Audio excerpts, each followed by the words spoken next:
আমার হুরাইরাকে নিয়ে আজকে বাবার বাড়িতে চলে আসছি। হুরাইরা বেড়াইতে চলে আসছে ঈদের ছুটিতে নানার বাড়িতে। আসসালামু আলাইকুম, সবাই কেমন আছেন? আশা করি ভালো আছেন। আলহামদুলিল্লাহ ভালো আছি। আমার হুরাইরা, এটা হলো ফজরের টাইমে। আজকে ফজর নামাজের পরে আমার হুরাইরার শরীরটা বেশি একটা ভালো ছিল না, একটু ঠান্ডা ঠান্ডা লাগতেছিল ওর। তাই ওর জন্য ওরে আমি একটু পেঁচিয়ে রাখছিলাম একটা ওড়না দিয়ে। ওর এখন একটু আরাম পাইতেছে।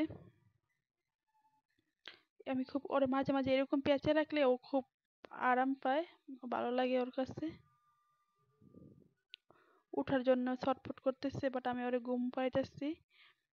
এই যে ও মাশাআল্লাহ কিউট লাগতেছে দেখতে। ওর শরীরটা বেশি একটা ভালো না, একটু একটু ঠান্ডা আছে, হেঁচি মারতেছে অনেক।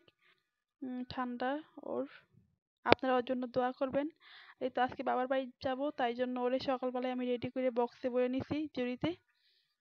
ওরে জামা পরাইছিলাম আর স্কার্ট পরাইছি নিচে, বাট ওইটা কিছুক্ষণের ভিতরে খুইলা ফেলাইছে। আমি যেহেতু ট্রেনে ঢাকার থেকে নারায়ণগঞ্জ আসছি, তাই ট্রেনে দেখেন আপনার ভাইয়া ওরে নিয়ে বসে আছে। ও মতোই সারা রাস্তায় কান্না করতে করতে আসে। ও তো অনেক বেশি ভয় পায়, অনেক বেশি, বাহিরে যেতেও বের হয় না, অনেক বেশি ভয় পায়। আর এই তো আমি ওরে কিছুক্ষণ পর আমি ওরে বের করে আপনার ভাইয়ার আমার সাইড দিয়ে রাখছি। ও এখানে আমাদের সাথে বইসা রইছে। আবার আশেপাশে অনেকগুলো মেয়ে আসলো, ওরাও খুব পছন্দ করতেছে, ওর সাথে কথা বলতেছিল। এই তো। আর ওর একটু আদর করতেছি ট্রেনে, আর ও মুখে অনেক কান্নাকাটি করতেছিল, এখন একটু চুপ হইছে।